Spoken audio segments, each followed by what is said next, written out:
చర్యలు పిఎస్ఆర్ సంబంధించినటువంటి అందులో ఎక్కడ లోపం కనిపించలేదు. అంటే దాంట్లోకి ఇట్లా లెక్క నుంచి డబ్బులు వచ్చినట్టు, లేకపోతే ఈ డబ్బులు తీసుకెళ్ళి అటు జగన్కి ఇచ్చినట్టు, లేకపోతే ఇంకోటి ఇంకేం కనిపించలేదు. అది కనిపించుంటే కోర్టులో అది వేసేవాళ్ళు, ఇదిగో చూసారా అని చెప్పేసి.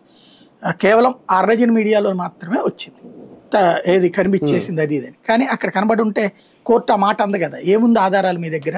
నిన్న కోర్టు ఏమని అడిగింది, 161 స్టేట్మెంట్ 164 స్టేట్మెంట్ తప్పించి ఏం ఆధారాలు చూపించారు అని అడిగింది.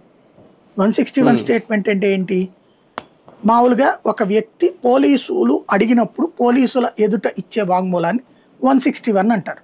సాధారణంగా ఇది పోలీసులు అడిగితే చెప్పినటువంటిది ఉండదు.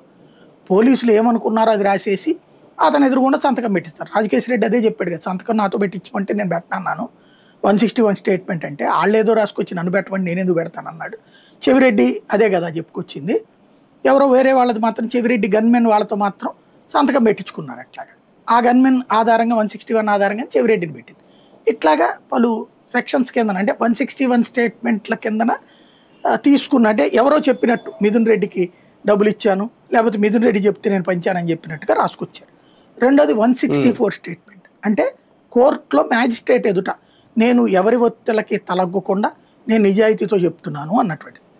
లైక్ ఇదివరకు చంద్రబాబు గారికి సంబంధించి స్కిల్ డెవలప్మెంట్ కేసులో అట్లాగే 164 స్టేట్మెంటే రికార్డ్ చేసింది.